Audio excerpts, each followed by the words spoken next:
Let's see which side comes after me this time. The left or the right?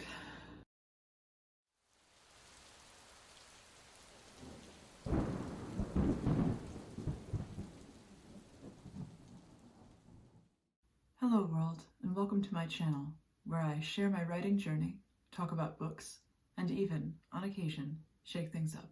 In today's video, I would like to share my thoughts on a clip of the Michael Knowles show, in which the conservative commentator, Michael Knowles, asks the time-honored question, are romance novels and movies porn? If you're watching this video, it's likely that you're aware that I write romance novels, and I have some opinions on this, some of which may inflame the sensibilities of a certain portion of my viewership. My intent is not to offend anyone, only to express myself on this topic as honestly and clearly as I can. Let's see which side comes after me this time, the left or the right? Before we get into the content of today's video, if you enjoy my work and would like to support it, please smash that like button, leave a comment below, subscribe to my channel, and ring that bell. I post new videos every Wednesday, and I would be honored if you would come along with me on my journey to make my dreams a reality and to write books for a living. Let's get into it. Michael Knowles was recently asked by a viewer, "Someone recently told me that they think romance novels, movies, etc. are as bad to women as porn is to men. While these two are not on the same level for obvious reasons, it did make me think of the TikTok trend talking about the appeal of men written by women. Do you think growing up watching movies like Titanic and Pride and Prejudice gives women unrealistic hopes?" Michael gives a response that I largely agree with.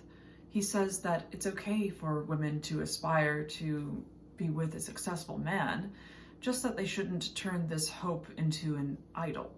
The moment we confuse a fantastic ideal with a goal that's actually attainable, we lose our real potential at finding happiness. I'm paraphrasing, but that's the gist. And I guess I should say up front that no, I don't believe that romance novels constitute pornography. There are many different heat levels of romance novels, and romance novels are designed to create a romantic fantasy, not a sexual one. That would be erotica, so just figured I would get that out of the way up front.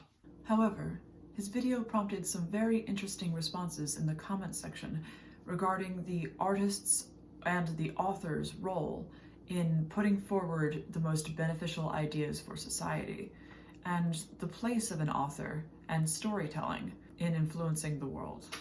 I would like to springboard off of some of these thoughts, because I've seen notions like this float around in all spheres of Authortube, as well as on both sides of the political aisle, and I think they warrant discussion, even if by expressing my own opinion on the matter, I may risk incurring some wrath.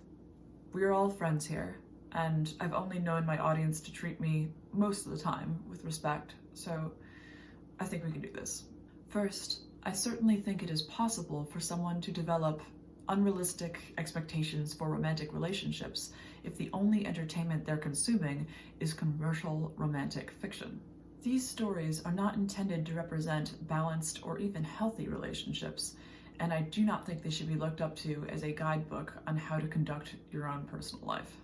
These books are, usually, a romantic fantasy designed to allow readers to go on an adventure that they would not otherwise be able to experience, to feel the excitement of falling in love alongside the hero and heroine, to live vicariously through them and their love, and experience a relationship fraught with tensions and problems that they themselves will probably never encounter. To use them otherwise would be to utilize these books in a way that the author never intended, and probably even tried to safeguard against by labeling them as containing adult content. But what about the author themselves? As the creators of fantasies through which other people may live, do we not have some moral obligation to instill within our readership the values that we deem beneficial for society? Do we not have a moral obligation to put forward the best ideas of our culture in hopes of creating a better world? In a word, no. If you want your work to speak to a moral lesson and to teach your reader a piece of wisdom that could somehow go on to benefit their lives, and in turn all of our lives, by all means, please do that. You have the freedom to craft whatever piece you believe our times need, and if that's what your heart is telling you to do, then by all means, you should. But I'm amazed at how either side of the political aisle has taken turns trying to force their own ideologies upon the world of literature and art. On the one hand, we have censors predominantly on the left nowadays who demand that our books provide ample representation of different marginalized communities, as they may say.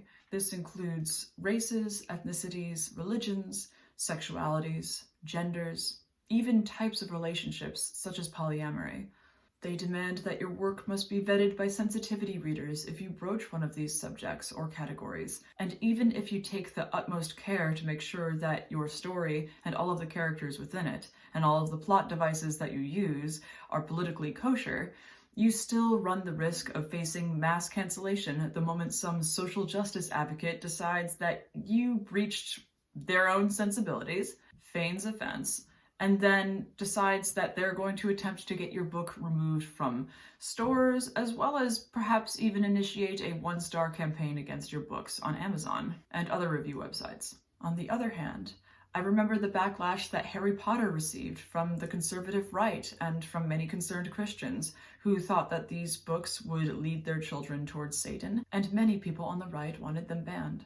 But I'm amazed at how many people, not just on either side of the political aisle, but within my own community of writers, think that it is their duty to bully and belittle any author who does not share their philosophy of what literature is, how you should write it, what constitutes consent, when consent must be exercised, up to and including kissing.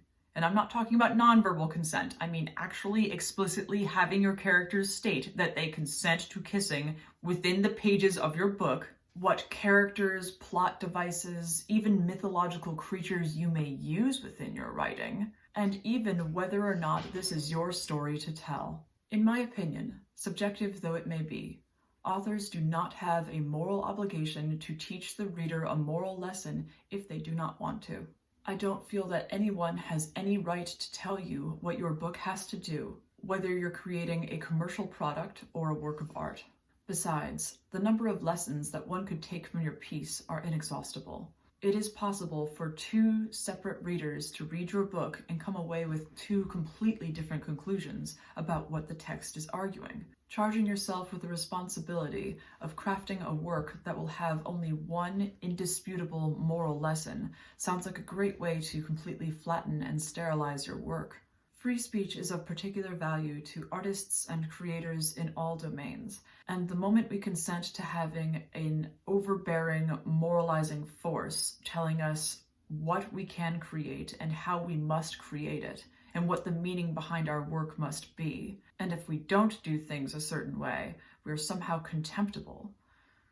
This, to me, seems to betray the very foundations of free speech. Writers of all stripes and intentions need to have the creative freedom to express whatever stories the universe is kind enough to channel through them, and attempting to confine, belittle, or otherwise encumber a storyteller with a moral burden that they would not have otherwise willingly shouldered inhibits their ability to tell any story at all. It doesn't matter how much effort you put into filling that diversity checklist and making sure that you have every race, every religion, every type of relationship, every sexuality, every gender. It doesn't mean that your story is going to be any good. We saw what happened to the author Meg Latour last year when she finally released her long-awaited debut, The Cyborg Tinkerer. She had plenty of representation going on, but the story itself, well, I'm going to be posting a review of that next week, so if you're curious to find out how that went, feel free to subscribe, please, and I'll see you again then. But my point is that in order to give the world anything of value at all, storytellers and artists of all types need to be able to create art or even products that may piss a certain amount of people off, that may go against the grain of what society deems acceptable, that may not have an overarching moral lesson that they're trying to impart. It may be a messy way forward, but it's the only way forward. And if refusing to adhere to certain societal constructs about what fiction has to be and what it has to include impacts my sales, I'm sort of fine with that, because to me, while marketability is important, it isn't the most important thing. We all have to know where our own individual line is drawn when it comes to what we're willing to do for money. And for me, that's where mine is. I reserve the right to tell whatever story I want to tell. I reserve the right to not have a moral lesson if I don't want my stories to. And by that same token, I reserve the right to also create a story that intentionally puts forward a narrative that teaches my readers something, if that's what I want to do. And I wholeheartedly believe that your book is yours and yours alone to create. And whatever story comes into your mind that you choose to give the world, that is your story to tell, because no one else could tell it like you.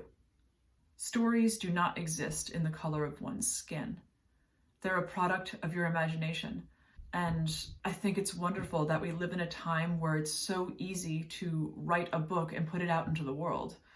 Sure, the process of writing a book has always been difficult, and it always will be, but you can create a draft right now and upload it to Amazon, and if it resonates with the public, you could really create something wonderful. I'm so thankful that technology has advanced in the way that it has, because even though it brings with it its own troubles, it also brings with it a miraculous amount of opportunities for all of us.